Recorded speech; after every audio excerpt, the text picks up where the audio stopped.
నమస్తే. హన్మకొండ అదనపు కలెక్టర్గా పనిచేస్తూ 60,000 రూపాయలు లంచం తీసుకుంటూ దొరికినటువంటి డిప్యూటీ కలెక్టర్ వెంకటరెడ్డి యొక్క లీలలు ఒక్కొక్కటిగా బయటపడతా ఉన్నాయి. ఒకటి కాదు, రెండు కాదు, వందల కోట్ల ఆస్తులకు సంబంధించినటువంటి పత్రాలని నిన్న స్వాధీనం చేసుకోవడం జరిగింది అధికారులు. సో ఒకసారి చూసినట్టయితే కళ్ళు బైర్లు కమ్మేటువంటి విధంగా ఆస్తుల యొక్క సంపాదన ఉన్నది. ఆయనకు వచ్చేటువంటి జీతం, ఆయనకు సంపాదించినటువంటి సంపాదనకి అసలు పొంతనే లేదు. మనం తరచుగా చూస్తూ ఉంటాం. ఈయన చేసేటువంటి పనేమో డిప్యూటీ కలెక్టర్, ఒక అత్యున్నతమైనటువంటి స్థాయిలో ఉండేటువంటి ఒక పోస్టు అది. ఆ పోస్టుకు సైతం కూడా మచ్చ తెచ్చేటువంటి విధంగా కొంతమంది అధికారులు పాల్పడుతూ ఉన్నారు. ఎవరిని కూడా వదలరు. చిన్న చిన్న పనులు, ముఖ్యంగా భూములకు సంబంధించినటువంటి విషయంలో ఏ చిన్న ప్రాబ్లం అయినా కానీ వాళ్ళ జేబులు నిండాల్సిందే. ముందుగా చిన్న సంతకానికి సైతం కూడా వాళ్ళు కాసులు సమర్పించుకొని వీళ్ళు పనిచేసి పెట్టరు. అటువంటి దుర్మార్గులు చాలామంది ఉన్నారు. దొరికేటువంటి వాళ్ళు కొంతమంది అయితే, దొరకనటువంటి వాళ్ళు కూడా వేల మంది ఉన్నారు.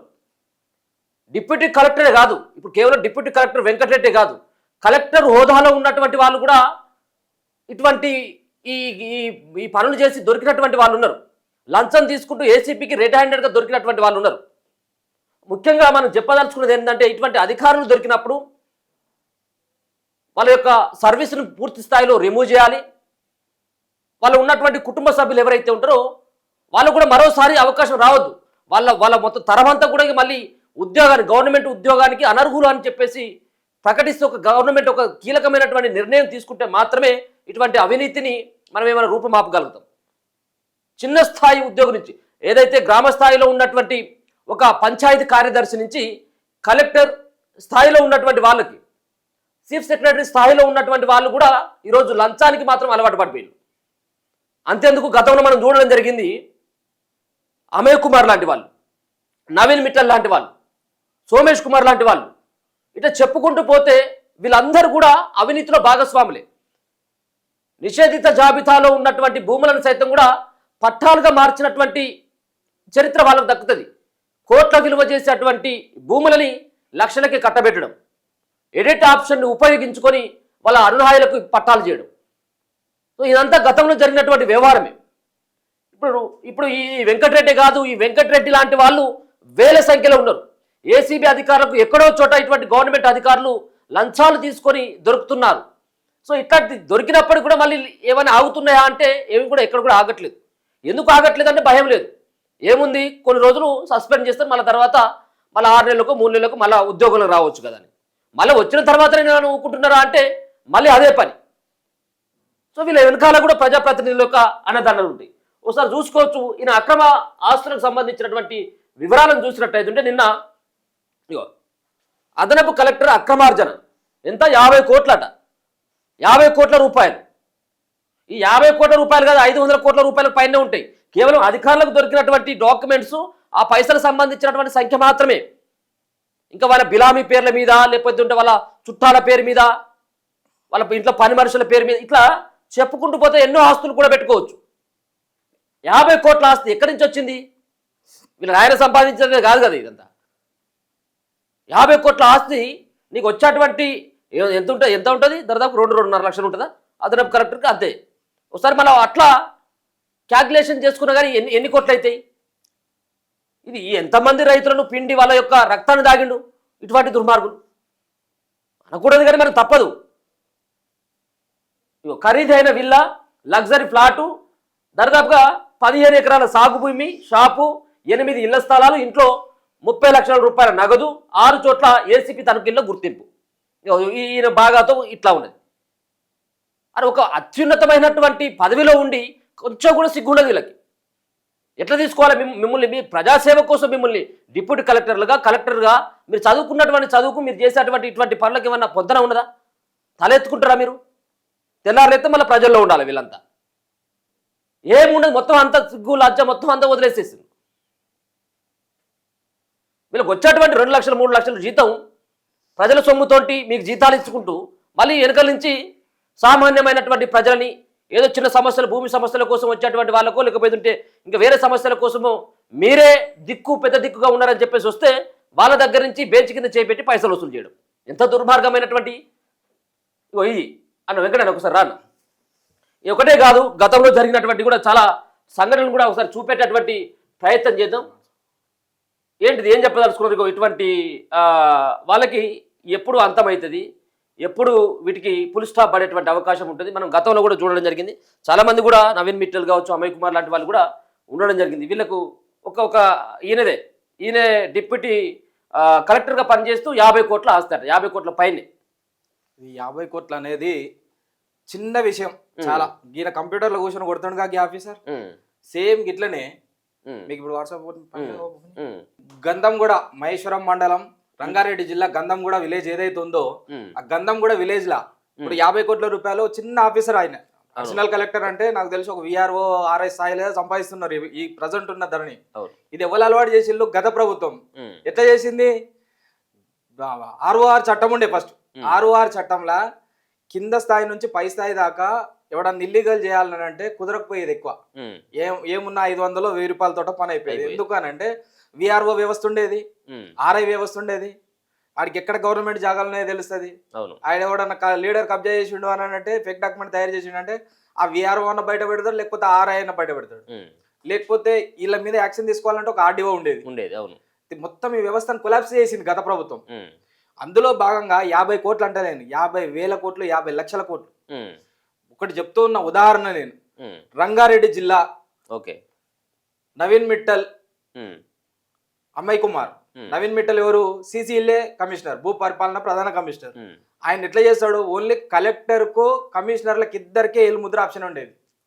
మీకు ఇది చూడు, ఇది 50 కోట్లు కాదు, 1000 కోట్ల ప్రాపర్టీ. ఇది ఏం ల్యాండ్? Government land. ఎవరి పేరు మీదకి పోయింది? అయిందలా అభిషేక్ అనే పేరు మీకు పోయింది. ఎంత? 9 ఎకరాల 36 ఉంటుంది. 51 సర్వే నెంబర్ గంధంగూడ విలేజ్. ఇక్కడ ఏ జిల్లా ఇది? రంగారెడ్డి జిల్లా. సో ఈ రంగారెడ్డి జిల్లాలో ఈ మార్పులు చేర్పులు చేయాలంటే ఈ 1000 కోట్ల రూపాయల భూమిని ఒకనికి ప్రైవేటోనికి అంటగట్టిండనంటే ఎన్ని కోట్ల చేతులు మారి ఉంటాయి? 1000 కోట్ల ఆస్తి. నువ్వు చిన్న పనులు చేస్తేనే కోటి రూపాయలు చేస్తున్నావు, లేకపోతే వేరే చేసేటానికి లేదు. ఇది చేయాలంటే ఒట్టి కాదు, ఫస్ట్ నిషేధిత జాబితా నుండి తొలగించాలి, ఆ తర్వాత వీడు దరఖాస్తు చేయాలి, ఆ దరఖాస్తు మీద కలెక్టర్ తంబు పెట్టాలి, కలెక్టర్ తంబు పెట్టినాక నవీన్ మిట్టల్ తంబు పెట్టాలి. అయితే ఇది 1000 కోట్ల రూపాయల భూమి. అయితే ఈ గవర్నమెంట్ కు సంబంధించినటువంటి సాఫ్ట్వేర్ లా మార్పులు చేర్పులు చేయాలంటే ప్రైవేటోడు బయటోడు వచ్చి చేయడానికి ఉంటుందా? ఉండదు. ఇక్కడ దొంగ ఎవరు? ఇక వాళ్ళే ఇవి ఉన్నటువంటి దానికి ఎవరైతే అధికారులు ఉన్నాడో. అవును, అయితే కమిషనర్ లేకపోతే కలెక్టర్ అంతే, ఇద్దరికి ఉన్నాయి కదా. ఇద్దరే ఉన్నారు. అవును, లాగిన్ వాళ్ళిద్దరికి. ఇది అవినీతి నిరోధక శాఖ కిందికి రాదా? రావాల్సిందే. ఇది కళ్ళ ముందట కనబడుతున్న ఆధారమే కదా. అవును. ఎప్పుడు ఇదైంది? ఇప్పుడు ఏ ఇయర్ లో ఇదైంది? ఇది 2023 ఓకే. ఇప్పుడు ఈ గవర్నమెంట్ వచ్చిన తర్వాత దీని మీద ఎంక్వైరీ చేసి బ్యాక్ ఓకే.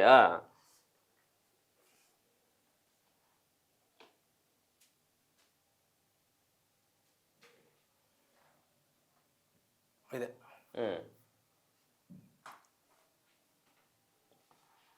ఎంక్వైరీ చేసి కేసు పెట్టింది. ఓకే. కేసు ఎవరి మీద పెట్టింది? ఇగో సర్వే నెంబర్ 51 9 ఎకరాల 36 గుంటలు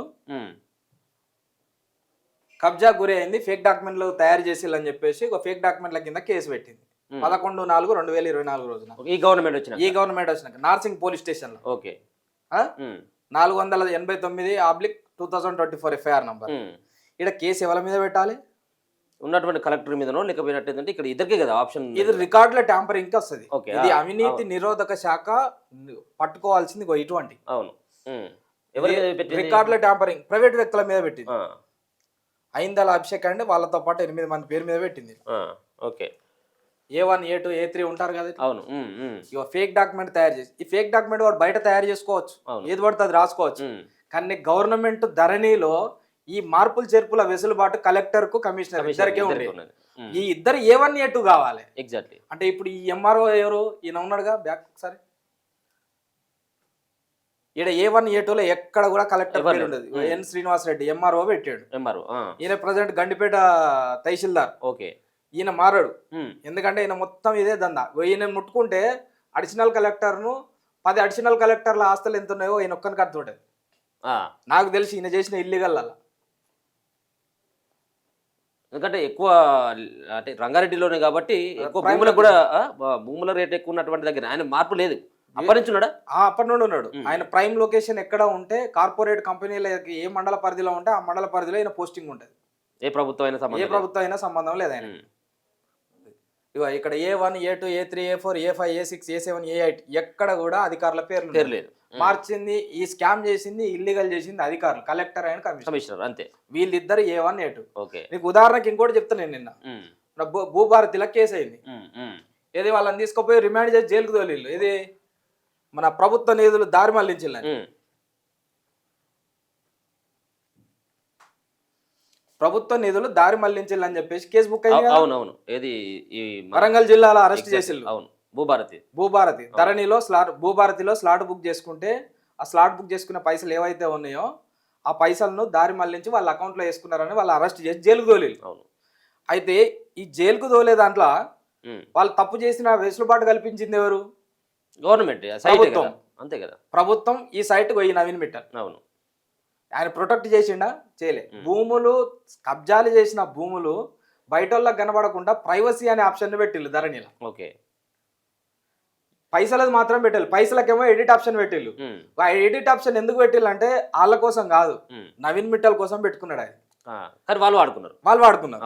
ఇది నవీన్ మిట్టల్ కోసం మేము వాడుకున్నది. ఎట్లా అంటే ఈ మార్కెట్ వాల్యూ ఎంత ఉందండి? 2,06,16,750 రూపాయలు. ఓకే. దీని తర్వాత గవర్నమెంట్ 2 సార్లు మార్కెట్ విలువలు పెంచింది. అంటే 2 కోట్లు, 4 కోట్లు కావాలి, లేకపోతే 5 కోట్లు కావాలి, 10 కోట్లు కావాలి. హైదరాబాద్ ఏమైంది? నవీన్ మిట్టల్కి వచ్చేసరికి నవీన్ మిట్టల్ ఎంత అయింది? 26,23,950 అయింది. మరి 2 కోట్లను 26 లక్షలకు అయితే తగ్గిందా పెరిగిందా? తగ్గినట్టే కదా చాలా. మరి ఈ 2,16 లక్షల నుంచి 26 లక్షలకు మార్చిండంటే ఇగో ఇది కదా అవినీతి. అవును. ఇది కదా ఈయన కదా ఏసీబీ పట్టుకొని జైలు వేసి లోపల ఇస్తామాల్సింది. అవును. ఇట్లా ఎన్ని చేసాడు? ఇది నవీన్ మిట్టల్ పేరు మీద చేసుకుందే ఉంది. ఇంకా అవును. ఇంకొకటి ఏంటి అని అంటే ఈ రోజు డేట్లో ఈయన సొంతంగా భూమి కొనుక్కుంటే ఆయన డ్యూటీలో లీవ్ పెట్టుకొని పోయి పట్టా చేసుకోవాలి, కొనుక్కోవాలి. అవును. ఆ రోజు డ్యూటీలో ఉన్నాడా లేడా, ఆ రోజు జీతం క్లెయిమ్ చేసిండా లేదా, ఇది ఏసీబీ చూడాలి. అవును. ఇది పట్టుకోవాలి. ఒకవేళ ఈయన తప్పు చేసిండు కాబట్టి రెవెన్యూ రికవరీ చట్టం కింద ఈయనను పట్టుకొని ఈయన చేసిన మొత్తంను వసూలు చేసేసి ఇది ఈ రేటు మార్చాలి. ఇప్పటికి కూడా ఇది లాసే. ఈ ప్రభుత్వం నష్టపోతుంది. గవర్నమెంట్ వచ్చాల్సిన ఆదాయం ప్రైవేట్ వ్యక్తుల చేతిలోకి వెళ్ళిపోతుంది. ఈయన చేతిలోకి పోయింది కదా. ఈయన పెద్ద పోస్ట్ అప్పచెప్పిల్లు, ఆయన కోసం వాడుకున్నాడు. ఆయన కోసం వాడుకుంటే అందరికి ఉపయోగపడ్డది. దొంగలకు అసలు కావాల్సింది వీళ్ళ మీద ఫస్ట్ A1, A2 వీళ్ళు ఉండాల్సింది అది. సో మొత్తానికి ఇది కేవలం ఇక్కడ డిప్యూటీ కలెక్టర్ కాదు, అది వాళ్ళు పెద్ద పెద్ద హోదాలో ఉన్నటువంటి వాళ్ళు కూడా, కమిషనర్ స్థాయిలో ఉన్నటువంటి వ్యక్తులు సైతం కూడా అవినీతికి పాల్పడుతూ ఉన్నారు. కానీ వాళ్ళ మీద చర్యలు మాత్రం ఏసీబీ అధికారులు వాళ్ళని ముట్టుకోవట్లేదు. అసలు జరగాల్సింది వాళ్ళ మీద కదా రైట్ జరగాల్సింది. వాళ్ళకు ఉన్నటువంటి ఆస్తులు ఎన్ని ఉన్నాయి, వాళ్ళకు వచ్చేటువంటి జీతం ఎంత, వాళ్ళపైన కూడా దాడులు జరగాలి. ఏసీబీ దాడులు భయం ఉంటుంది. ఇటువంటి దారుణాన్ని తీసుకుని వచ్చి దాంట్లో కూడా లోపాలను కూడా సృష్టించింది వీళ్ళే. భూ పరిపాలన ప్రధాన కమిషనర్ చేసిన తప్పును కనుక ఏసీబీ పట్టుకొని అది చేస్తే కింద స్థాయి అధికారులు అలర్ట్ అవుతారు. అవును. అంత పెద్దనే తప్పు చేస్తే పట్టుకున్నారు. ఇంకొక పెద్ద టెస్ట్ ఏంది అని అంటే రికార్డులు ట్యాంపరింగ్ చేస్తే ఎంఆర్ఓల మీద కేసు బుక్ అయినాయి. మీరు ఇప్పుడు బయట పోయి గూగుల్లో కొట్టారు, ఆ మహేశ్వరం మండలం రమ్య తహసీల్దార్ సేమ్ ఇట్లనే గవర్నమెంట్ ల్యాండ్ ప్రైవేట్ మారిస్తే ఆమె మీద కేసు బుక్ చేసి, కాప్రా మండల తహసీల్దార్ ఆడ RI సర్వేర్ అందరి మీద కూడా సేమ్ కేసు బుక్ చేసి. అధికారులు తప్పు చేస్తే దిగువ స్థాయి అధికారులు అయితేనో కేసులు బుక్ చేస్తారు. మరి వీళ్ళకి సపరేట్ రాజ్యాంగం, సపరేట్ చట్టం లేదు కదా. తెలంగాణలో వీళ్ళు ఎవరు దత్తపుత్రులు కాదు కదా తెలంగాణ.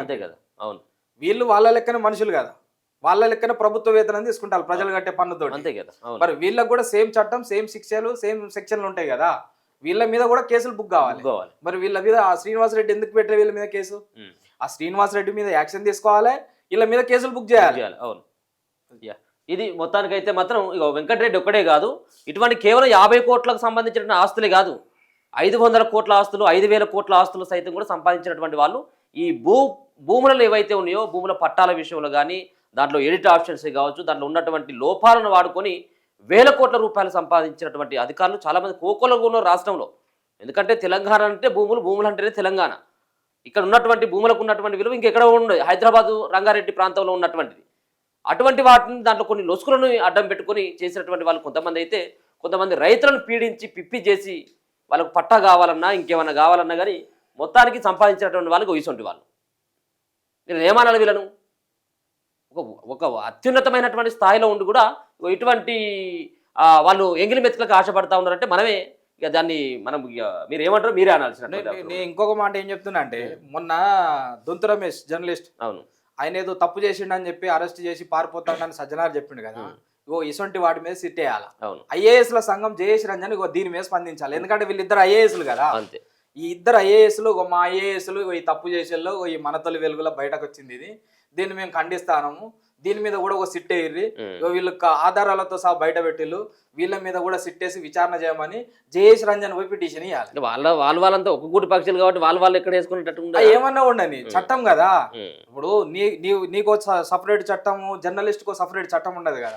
మీరు చట్టాలను గౌరవించేటోళ్ళు కదా మీ ఐఏఎస్ ఏదో అన్నారని చెప్పేసి మీరు పోయి ఫిర్యాదు చేసిల్లు కదా ఇగో మీ ఐఏఎస్లు కూడా తప్పులు చేసిల్లు దాని మీద కూడా ఫిర్యాదు చేయరు మీరు పారదర్శకంగా పాలన అందియాలి అంతే కదా మీరు ప్రజలకు సమాధానం ఏం చెప్పాలి పారదర్శకంగా పాలన అందించి చెప్పాలి మీరు అధికారులు మీరు చేస్తే తప్పు వేరే వాళ్ళు చేస్తే అది ఒప్ప సో ఇది వెంకటరెడ్డికి సంబంధించింది ఎక్కడెక్కడ అంటే నిన్న వాళ్ళు తనిఖీలు చేస్తే సోదాలు చేస్తే ఎట్లా తన బినామీల పేరు మీద 4.65 కోట్ల ఖరీదైన విల్లా ఒక లగ్జరీ ఫ్లాటు 60 లక్షల విలువైన కమర్షియల్ షాపు వివిధ ప్రాంతాల్లో 65 లక్షల విలువైన 8 ఇళ్ల స్థలాలు 50 లక్షల విలువైనటువంటి 14.5 ఎకరాల వ్యవసాయ భూమిని ఏసీపీ అధికారులు వాళ్ళు గుర్తించిన వీటి మార్కెట్ విలువ 50 కోట్ల పైనే ఉంటుందని ఏసీపీ అధికారులు అంచనా వేస్తున్నారు.